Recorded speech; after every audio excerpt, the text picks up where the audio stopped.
Olá a todos e todas, eu sou a Marina, professora de Biologia, e hoje a gente vai conversar um pouco sobre Biologia. Então, primeiro, o que é a Biologia? Biologia é o estudo da vida. E como é muito difícil você colocar uma definição naquilo que é vida, a gente usa alguns critérios. Então, se essa coisa que a gente está olhando tiver esses critérios, a gente fala que ele é um ser vivo. Então, alguns desses critérios são: consegue se reproduzir? Tem material genético? Sofre evolução?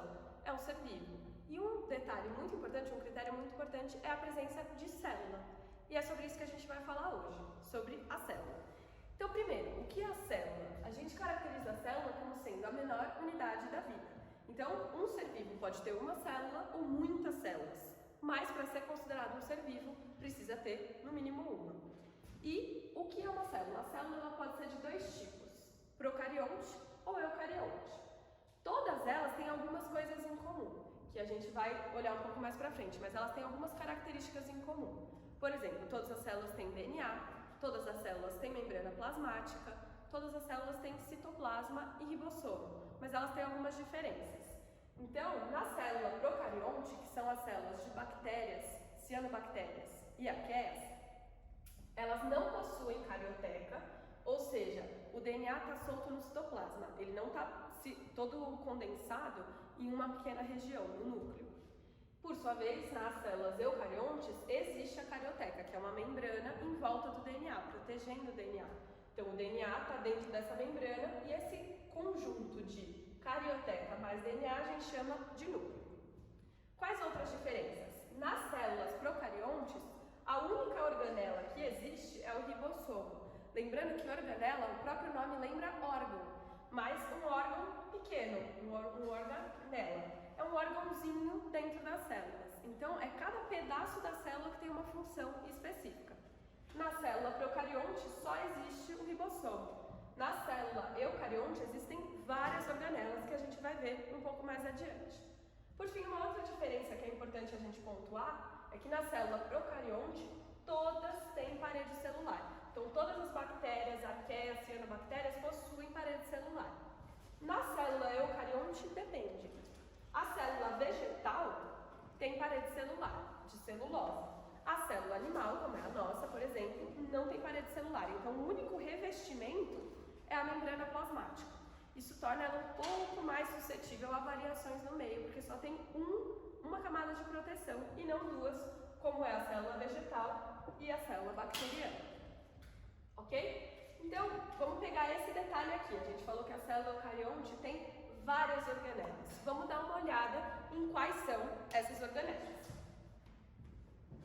Então, eu gosto de fazer uma analogia porque a célula é uma estrutura muito complexa e cada pedacinho tem uma função específica. Então, a analogia que eu gosto de fazer é com uma indústria. Então, vamos supor que a célula é uma indústria e ela tem um produto como objetivo final. Então, uma célula ela pode, por exemplo, produzir um hormônio.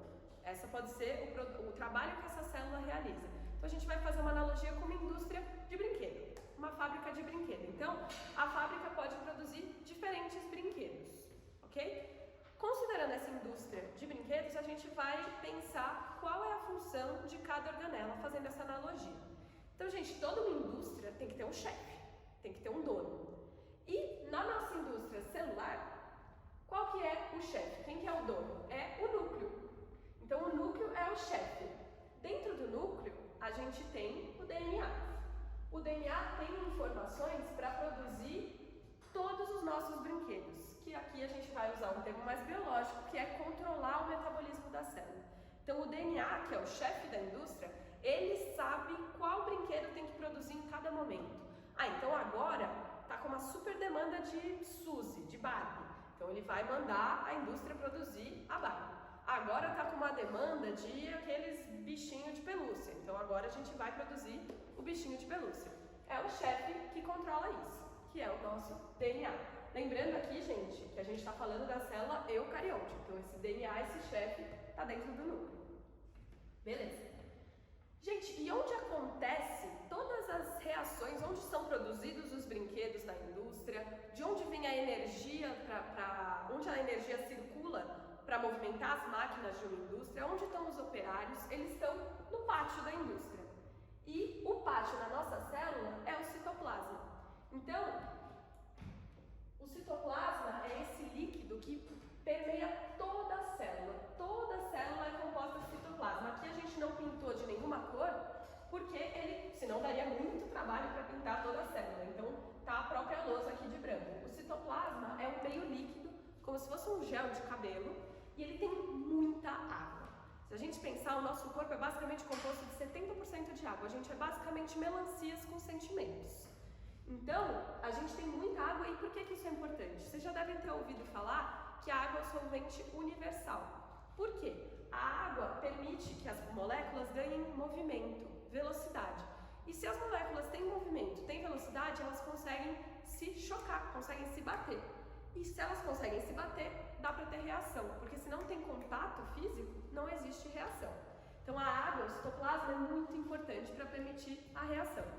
Por isso que a gente define o citoplasma, nosso pátio da indústria, como um meio líquido que permite a ocorrência de reações.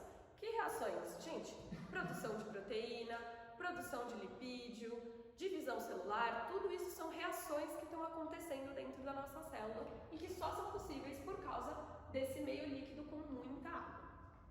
Beleza, então a gente já falou do chefe da indústria e do pátio, que estão tudo ali dentro da nossa célula.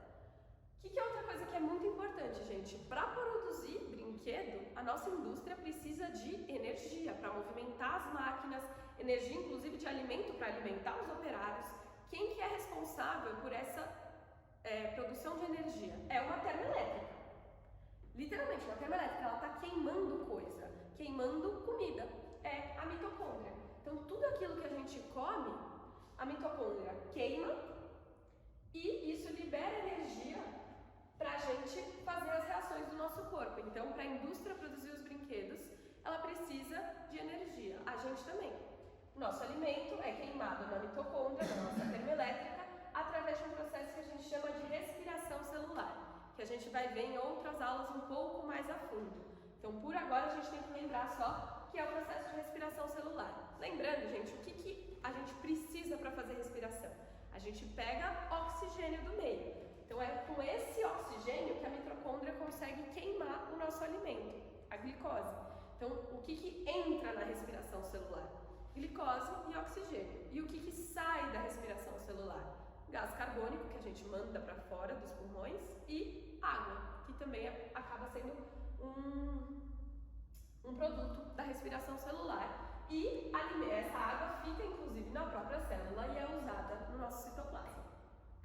Ok, gente, o que mais é importante numa indústria? Os operários, certo? A gente pode ter a termoelétrica, ter o chefe, mas se não tiver lá a galera, mão na massa, produzindo os nossos brinquedos, não tem brinquedo nenhum. Quem são esses operários na nossa célula? São os ribossomos. Eles produzem as proteínas a partir das informações que estão contidas no DNA. Então, o chefe fala para os operários, gente, está na hora de produzir Barbie. Gente, está na hora de produzir ursinho de pelúcia. E aí os operários ficam lá. Tipo, vocês já assistiram Tempos Modernos, que fica o Charlie Chaplin lá mexendo parafuso? É isso que o operário está fazendo. Os ribossomos estão produzindo proteína. Então, aqui no meu desenho, eu coloquei os ribossomos de vermelho.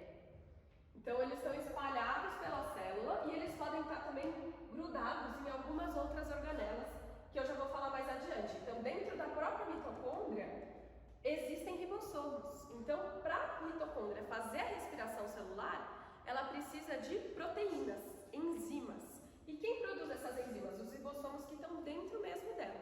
E os ribossomos também podem estar livres no nosso pátio, no nosso citoplasma, ou dentro de mitocôndrias, ou ligados nessa organela que vai ser uma das próximas que eu vou falar. Continuando com as nossas organelas, a gente tem o pedreiro da nossa indústria. Como assim pedreiro? O que um pedreiro faz, gente? Ele constrói parede, constrói uma casa, e uma indústria tem uma estrutura, certo? Precisa dos pilares, precisa das paredes, e é literalmente isso que o centríolo faz. O nosso pedreiro, ele constrói a estrutura da célula.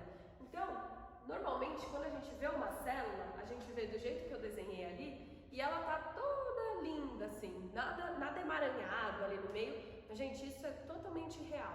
Na vida real, a célula tem um monte de, como se fosse teia de aranha, que são várias fibras que ficam trançadas e formam o que a gente chama de citoesqueleto. E o que é esse citoesqueleto? São todas essas fibras que formam como se fossem paredes e pilares da nossa célula, da nossa indústria, e isso é essencial para as coisas se mexerem dentro da célula. Então, como uma coisa que está num canto, uma organela, vai chegar desse lado, ela vai literalmente andando em cima do citoesqueleto. Ela consegue se movimentar gastando energia, né? Lembrando da importância da nossa mitocôndria, a nossa termoelétrica, e ela consegue se movimentar de um lado para outro da célula. E o centríolo, o nosso pedreiro, ele constrói essas fibras do citoesqueleto, as estruturas da indústria. E vamos pensar que a indústria está se dando super bem, está vendendo um monte de Barbie, de bichinho de pelúcia, e aí o que você vai querer fazer? Construir outra, certo? Para você conseguir aumentar a produção. E o que a gente faz essa comparação seria a divisão celular. Então, a partir de uma indústria, você forma duas. E quem que controla, quem que consegue ajudar nessa divisão? Qual operário vai para essa indústria, qual operário vai para essa? É também o centríolo, nosso pedreiro. Então, ele é essencial na hora da divisão celular. Então, vamos dar uma olhadinha aqui na cara do nosso centríolo? Então, aqui está a nossa célula, eucarionte. Lembrando, como eu falei, gente, eu não desenhei as fibras do citoesqueleto, porque senão ia estar uma zona aqui na minha célula, eu não ia conseguir mostrar as outras coisas.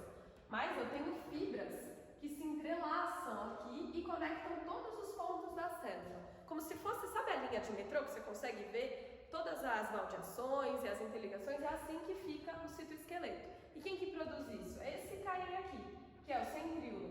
Ele é formado por um monte de proteínas, um monte de bolinhas assim, e aí ele consegue juntar mais proteínas, e aí vai produzir as fibras, ou tirar essas proteínas, e aí as fibras saem de onde elas estão. Então ele coloca fibras, faz a parede ou derruba a parede se precisar, beleza? Então, nosso pedreiro centríolo. Vamos lá para a nossa outra organela. A gente tem aqui o retículo endoplasmático rugoso. Esse nome absurdo de feio, a gente vai falar que ele é a esteira da nossa célula. Então, gente, não sei como eu já usei essa comparação, não sei se vocês já viram esse filme Tempos Modernos, mas é basicamente como funciona uma indústria. Então, não é um operário que constrói a Barbie inteira. Então, eu tenho um operário que vai construir a cabeça da Barbie, o outro operário vai construir o corpo, o outro operário vai fazer os braços, as pernas e depois tudo isso se junta. Mas eu tenho operários diferentes construindo pedaços. Como é que a cabeça da Barbie vai ser mandada para o operário que está fazendo o corpo para juntar? Através de esteiras. Então, o retículo endoplasmático rugoso, ele armazena e transporta proteínas. Então, o ribossomo, os nossos operários, produzem essas proteínas e vamos supor que precisa segurar durante um tempo, porque ainda não precisa ser liberada. Onde ela fica armazenada, essa proteína, esse nosso bichinho ou a Barbie? Fica armazenada dentro do retículo endoplasmático rugoso. E como ele consegue produzir proteínas? Porque, vamos voltar aqui para a nossa célula, ele tem ribossomos operários grudadinhos ali na membrana dele. Então, é como se fosse a esteira e os operários trabalhando em cima da esteira. Então, esse é o retículo endoplasmático rugoso com os ribossomos aqui em vermelho, os pontinhos vermelhos, aderidos na membrana do retículo endoplasmático. Beleza? Nossa esteira. Me desculpa. Vocês estão vendo aqui que tem um outro retículo que tem o mesmo formato desse aqui, mas não tem os pontinhos vermelhos? Ou seja, ele não tem ribossomos aderidos. Então, a função dele não vai ser transportar e armazenar proteína. Qual vai ser a função desse cara aqui? Esse cara é o retículo endoplasmático liso. Então, eu tenho o retículo rugoso, por quê? Por causa do ribossomo, quando a gente olha em foto de microscópio, ele tem um aspecto meio áspero, porque os ribossomos são como se fossem bolinhas, e aí dá um aspecto áspero para esse retículo. E o que não tem, os ribossomos, foi chamado então de liso. E esse cara também vai fazer o papel de esteira, mas ele também é um operário. Por quê? Como ele não tem os ribossomos aderidos, ele mesmo vai produzir uma substância. Qual substância é essa? Lipídio, gente. Então, o retículo endoplasmático liso, inclusive eu acho que é fácil de decorar assim, né? Porque é liso e ele produz lipídio. Então, o retículo endoplasmático liso, ele produz lipídios, e esses lipídios podem podem ser tanto para ficar na própria célula, quanto para ser secretados. Então, por exemplo, os hormônios sexuais, a testosterona, estrógeno e progesterona, são hormônios constituídos de lipídios. Então, ó, se você que quer fazer aquela dieta mirabolante de cortar a gordura, não faça, porque você vai parar de produzir testosterona, estrógeno e progesterona, e isso não é legal. Além disso, gente, outra coisa que é extremamente importante, a gente vai ver quando a gente for falar da membrana plasmática, a membrana plasmática tem lipídio na sua constituição. Então, se você diminui muito a ingestão de lipídio, você não consegue produzir mais membrana plasmática. O que isso quer dizer na prática? Você não consegue, as suas células não vão conseguir se dividir mais. Então, você recuperar as células da pele ou recuperar as células velhas do seu corpo, você não vai conseguir fazer se você reduzir muito a quantidade de lipídio na sua ingestão, tá? Então, quando a gente come esses lipídios, o retículo endoplasmático liso, ele consegue mudar a forma desses lipídios para aquilo que você está precisando na hora. Então, a partir do que você come, ele produz outros lipídios. E ele pode transportar ou manter dentro da célula. Além disso, ele é muito importante na desintoxicação do corpo.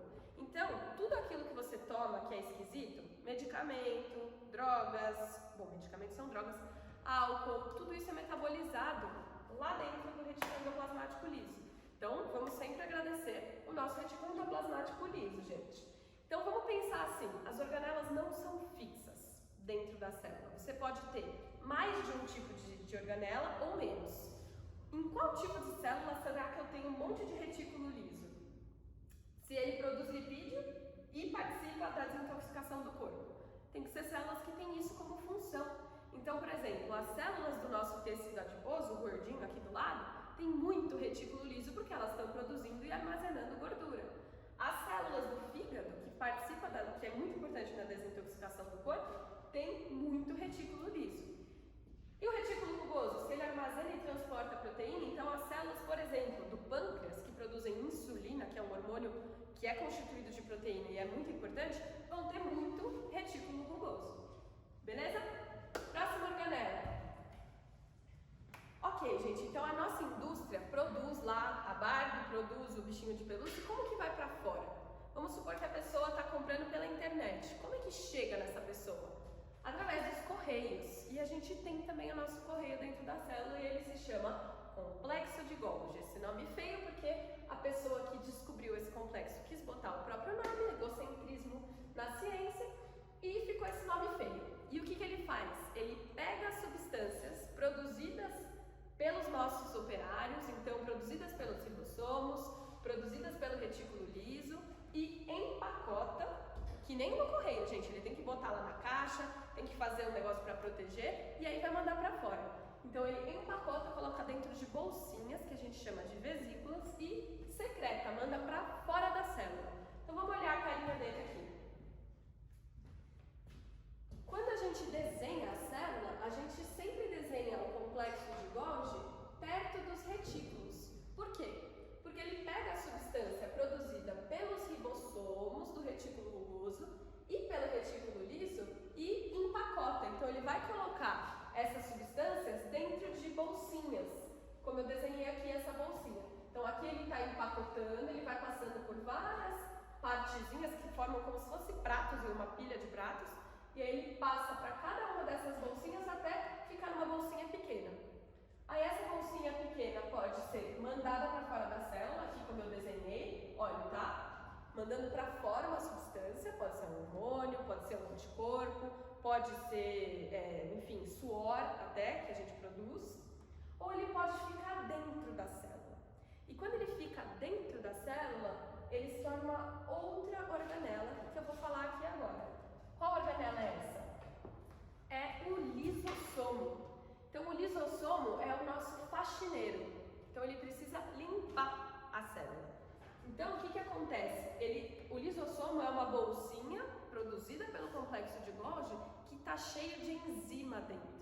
O que são essas enzimas? Gente, é como se fosse o veja, é como se fosse alvejante, é para a gente limpar. Então, está cheio de enzima lá dentro e o lisossomo ele consegue limpar o que precisa ser eliminado da célula. Então, vamos supor, entrou um vírus, agora que a gente está falando do coronavírus, entrou um vírus no nosso corpo e aí ele infecta uma célula. Quem que vai conseguir eliminar esse vírus, matar esse vírus, se a gente conseguir, né? Se você tiver com o sistema imune bom. É o lisossomo, ele quebra esse vírus e manda o resto para fora, que sobrou e já não é mais prejudicial para a gente. Ou mesmo, gente, organelas velhas. Então eu gosto sempre de falar que o sistema no qual a gente vive não é sustentável, mas o nosso corpo é. A gente consegue pegar organelas velhas, destruir e usar a matéria-prima dessas organelas para construir novas. E quem que faz isso? O lisossomo. Então ele consegue digerir organelas velhas e produzir organelas novas. Então por isso que a gente fala que ele é o faxineiro da nossa célula, ele é muito importante. Ok? E não foi por acaso que eu deixei o nosso porteiro por último. Quem é o nosso porteiro da nossa célula? É a membrana plasmática. É esse envoltório que fica em volta de todas as células que existem. Então, qual que é a importância desse porteiro? Gente, é pensar num porteiro de uma indústria. Ele vai deixar qualquer coisa entrar? Não. Então, esse porteiro, a nossa membrana, permite a entrada e saída de algumas substâncias e de outras não. Então, que nome que a gente dá para essa importância? Que nome a gente dá para essa característica da membrana? A gente dá o nome de permeabilidade seletiva, ou seja, ele seleciona aquilo que é permeável, aquilo que vai entrar e não vai entrar. Então, vamos dar uma olhada aqui de novo na nossa célula. A membrana plasmática é esse envoltório que está cobrindo toda a célula. E não foi por acaso, gente, que eu pintei tudo de azul aqui, ó. Vê que a membrana plasmática está de azul, a membrana da mitocôndria está de azul, a membrana do núcleo, que tem o DNA dentro, está de azul, a membrana do retículo rugoso, do retículo liso e do complexo de Golgi. Por que elas estão todas da mesma cor? Porque elas têm toda a mesma composição, que é principalmente lipídios. E é o que a gente vai falar agora adiante, da importância dessa permeabilidade seletiva. Bom, gente, então falando aqui do nosso porteiro, a membrana plasmática, como eu disse, tem uma propriedade que é a permeabilidade seletiva. Então a gente vai entender um pouquinho mais o que é isso. Eu desenhei aqui a membrana plasmática agora olhando bem de perto, com um zoom bem forte. Então ali, quando eu desenhei a célula, eu fiz só uma voltinha, né? Só um risquinho ela estava representando. Mas o que é esse risquinho se a gente der um zoom? É isso aqui, ó, é uma dupla camada. Tá vendo que isso aqui é igual a isso aqui invertido? Porque ela forma uma dupla camada de fosfolipídios. O que esse palavrão quer dizer, gente? Aqui eu tenho fósforo, isso aqui é um fósforo, e isso aqui são lipídios. Gordura, né, gente? Então eu tenho uma dupla camada de fosfolipídios. Então essa parte de dentro, quem já fez essa brincadeira na escola, gente? Misturou óleo e água. Eles se misturam? Não, eles se repelem. Então a água aqui não é muito bem-vinda, mas a água é muito bem-vinda aqui. Então por isso que a gente tem uma grande concentração de água dentro da célula. Aqui eu estou representando o meio de dentro da célula e aqui o meio de fora. Então tanto dentro quanto fora da célula eu tenho muita água. Mas aqui no meio da minha membrana eu não tenho água porque, como é gordura, repele a água. E esse aqui atrai água, beleza? Então eu tenho uma dupla camada de fosfolipídios e algumas proteínas enganchadas. Então isso aqui que eu desenhei de roxo, que é um canal, são proteínas enganchadas na membrana. E eu tenho várias proteínas, beleza? Então como que pode ser o transporte na membrana? Então eu desenhei aqui alguns números, certo? São os tipos de transporte que a gente tem. Então, o transporte pode ser pelos lipídios mesmo, ele está vendo que ele está passando nos espacinhos dos fosfolipídios. Então são espaços pequenos, gente. Espaços pequenos vão permitir a passagem de coisas pequenas. Então a gente chama esse processo de difusão simples. O que é a difusão simples? É a passagem de soluto. Soluto são substâncias que não são a água. A água, como eu já falei, quando eu falei da importância da água na nossa célula, a água é um solvente universal. E nela pode se dissolver praticamente tudo. E esse tudo que pode se dissolver na água a gente chama de solutos. Então é um nome super genérico para substâncias que se dissolvem na água. Então a difusão simples é a passagem de solutos, mas não todos os solutos. Quais? Os pequenos e sem carga. E por isso eles conseguem passar nesses espacinhos aqui entre os fosfolipídios. Do meio hipertônico para o meio hipotônico. O que limpeza de pele e tal, e passou tônico na cara. O que é o tônico que você passa? Tem uma grande quantidade de sais. E o que é sal? Um tipo de soluto. Então, quando a gente fala a palavra hipertônico, então tônico, sais, hiper quer dizer que eu tenho muito. Então, é do meio em que eu tenho muito sal para o meio em que eu tenho pouco sal. Então, olha aqui como eu desenhei. O sal está sendo representado por esses pontinhos vermelhos. Então, aqui do lado de fora eu tenho muito sal. E aqui do lado de dentro eu tenho poucos pontinhos vermelhos e tenho pouco sal. Então, a difusão simples é a passagem desse sal, dos pontinhos vermelhos, por dentro dos fosfolipídios, entre os fosfolipídios, do meio onde tem muito sal para o meio onde tem pouco sal. Então, gente, isso é uma coisa que a gente sempre precisa lembrar. Não é que é a passagem de fora para dentro, porque ela pode ser de fora para dentro e de dentro para fora. Isso não importa, o que importa é concentração. Onde eu tenho mais sal, onde eu tenho menos sal. A difusão simples é sempre a favor da concentração. Então, do meio hipertônico para o meio hipotônico, através dos fosfolipídios. Beleza, mas gente, eu só tenho soluto pequeno e sem carga? Não, eu tenho solutos muito grandes. Uma proteína, por exemplo, gente, é um soluto muito grande. O que é um soluto pequeno, por exemplo? O oxigênio. O oxigênio é uma molécula super pequena que passa livremente entre os fosfolipídios. O que não passa? Uma proteína, a glicose. Então, como que isso vai entrar na célula? Ela passa por tubos. Essas proteínas formam como se fosse um cano de PVC ali no meio da membrana plasmática. E ela vai permitir a passagem só daquilo. Então, por exemplo, eu vou ter um cano de PVC que vai deixar passar proteína, eu vou ter outro cano de PVC que vai deixar passar glicose. Por quê? Por causa do formato desse cano, só deixa passar uma coisa ou outra. Então, sabe aqueles brinquedos da Play-Doh quando você era criança? Você tentava encaixar o círculo no quadrado, não encaixa? É a mesma coisa aqui. A proteína é específica para aquilo que consegue encaixar. Então, esse outro processo eu marquei aqui com 2 e aqui está a definição.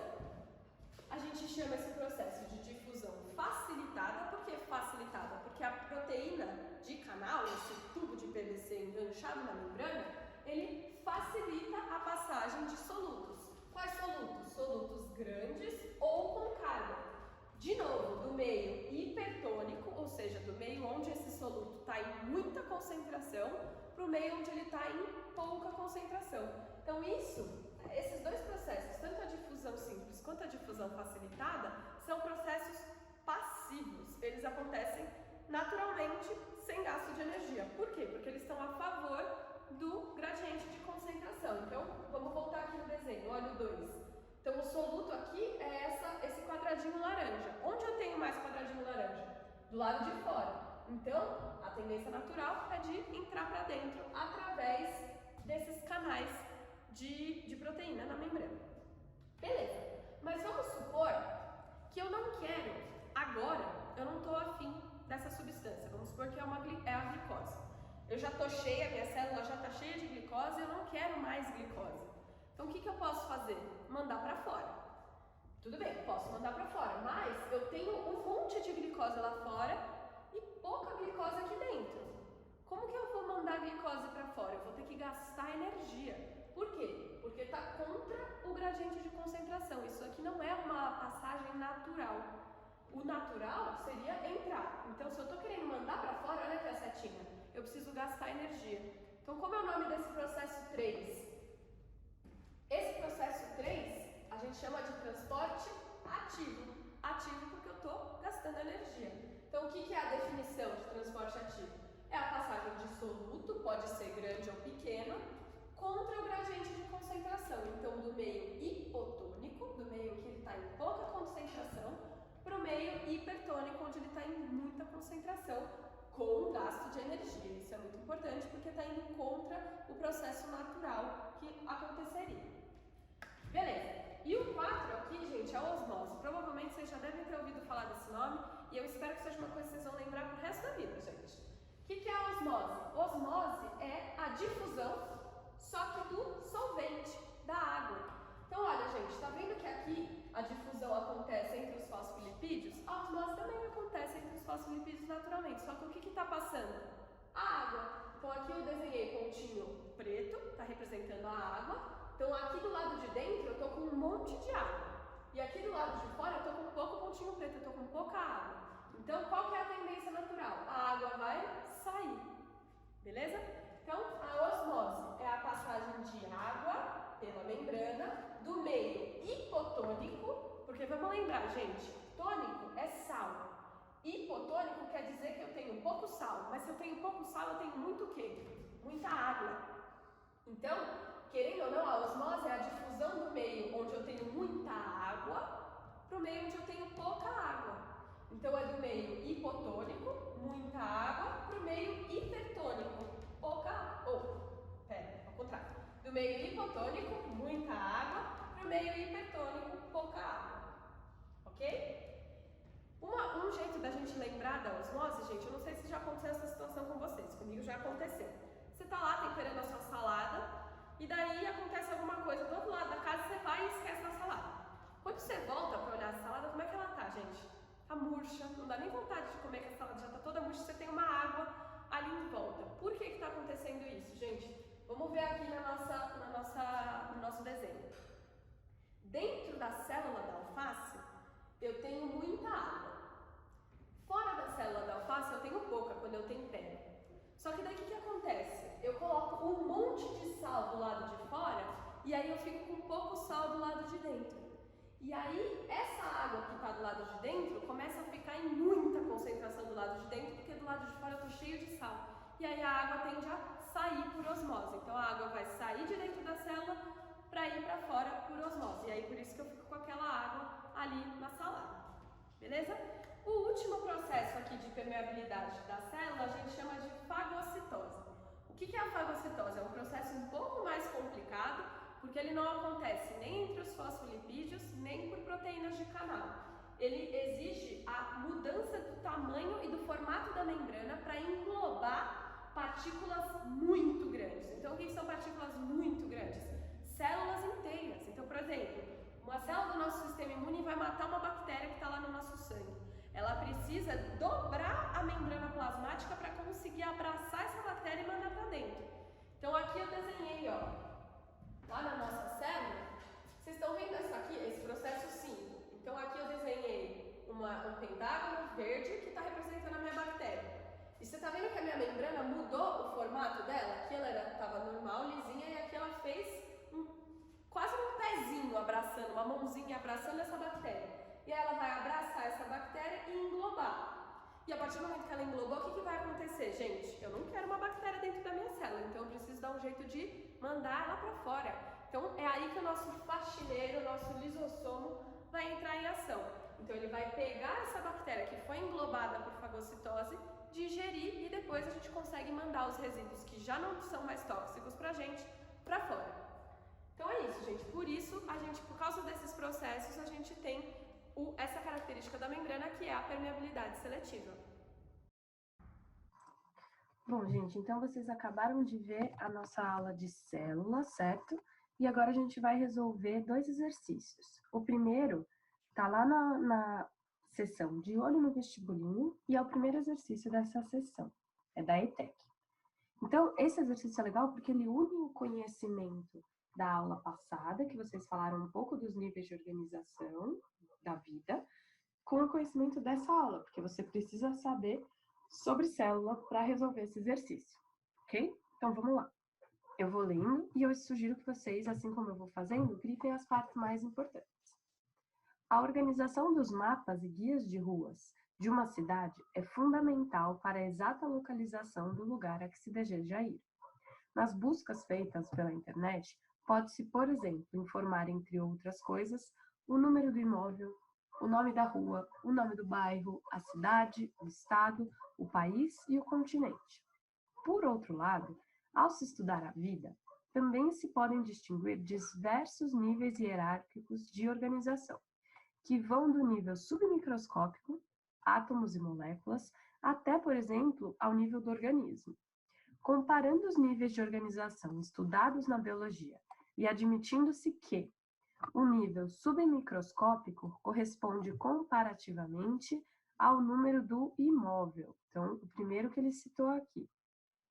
e que o nível de organismo corresponde comparativamente ao continente, que foi o último, ó, então ainda tem todos esses aqui no meio. Pode-se afirmar corretamente que o nome da rua, do bairro, da cidade, do estado e do país correspondem, respectivamente, aos seguintes níveis de organização biológica. Então, gente, vocês viram na aula passada com a Maiara a parte de organização da vida, certo? A Maiara começou aqui em célula. Por quê? Porque célula é a menor unidade da vida. Então, a partir daqui, a gente fala que existe vida, certo? Do nível de população até o nível de biosfera, a gente fala que é a ecologia que estuda, porque é uma ciência mais macro, é a biologia que vai olhar o número de indivíduos, a relação dos indivíduos das populações diferentes entre si, e dessa partezinha aqui do organismo para a esquerda, são outras partes da biologia que estudam, tá? Então, olha, ele está pedindo para a gente relacionar os níveis de organização da biologia com os níveis de organização de uma cidade. Então, olha, gente, moléculas e átomos são estudados pela química. Vocês vão começar a estudar na química. E, a partir daqui, é estudo da biologia. Então, moléculas e átomos são submicroscópicos, a gente não consegue ver. E ele está correspondendo isso com o número do imóvel. E o organismo inteiro com o continente. Então, a gente precisa relacionar agora esses níveis aqui com os outros níveis de organização de uma cidade. Então, vamos ver nossas alternativas. Nome da rua. O que vem depois, então, né, do número do imóvel? O nome da rua. E o que vem depois, gente, de moléculas? Várias moléculas juntas, proteínas, gorduras, carboidratos, vão formar as organelas. Vocês lembram? As organelas são como se fossem os órgãozinhos das células, né? Cada uma tem uma função específica, como a gente acabou de ver nessa aula. Então, várias moléculas juntas formam uma organela. Então, se o número do imóvel é correspondente ao submicroscópico, o nome da rua tem que ser organela, certo? Então, vamos olhar aquele que traz o nome da rua, que é a primeira opção que a gente tem que colocar, como sendo organela. Então, a A traz sistema, tá errado. A B traz como se o nome da rua fosse a célula, tá errado. A C traz como se fosse órgãos, também está errado. A D traz como se fossem organelas, está certo. E a E traz como se fossem tecidos, então também está errado.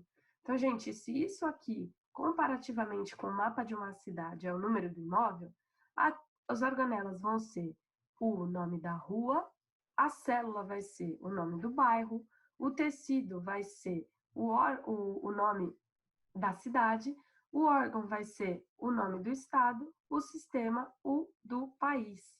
E aí o organismo seria o continente, ok? Então vamos para o próximo exercício agora. Bom, então agora vamos resolver o exercício logo em seguida, o exercício 2, também de olho no vestibulinho, da ETEC.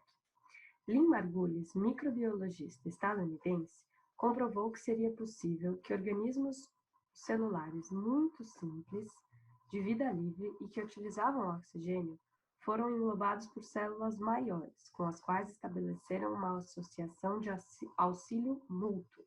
Os organismos unicelulares englobados forneciam energia às células maiores, enquanto estas o protegiam do meio externo.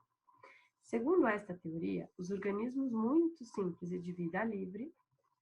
Bom, gente, então, uma pergunta que está dando aqui no enunciado, qual que era a teoria da Lynn Margulis, que é essa microbiologista, e agora a gente tem que analisar as alternativas.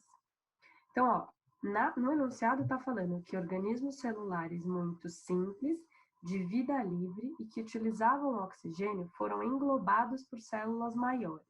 Quando a gente fala em englobado, qual que é o processo que vocês lembram mesmo? Porque eu lembro da fagocitose.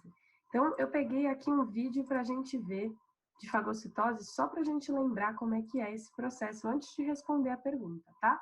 Eu vou acelerar aqui ele um pouquinho para a gente ver. Bom, gente, essa célula aqui é uma ameba, que é um tipo de protozoário. É do reino protista, é um ser unicelular e eucarionte. Esse aqui é o paramécio, que é outro protozoário, também unicelular e eucarionte, tá? Então, essa ameba, ela se alimenta de paraméciums. E aqui ela está englobando. Vocês estão vendo que ela está formando esses, como se fossem pezinhos, são projeções da membrana, e até se fechar.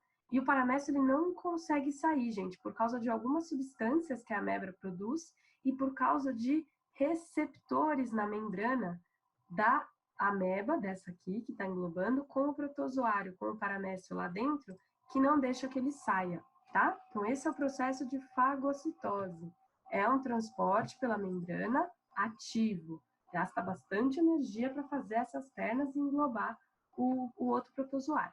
Então, a ideia dela é que organismos celulares muito simples foram englobados, ou seja, foram fagocitados por células maiores. Segundo essa teoria, os organismos unicelulares simples e de vida livre eram parasitas de células maiores?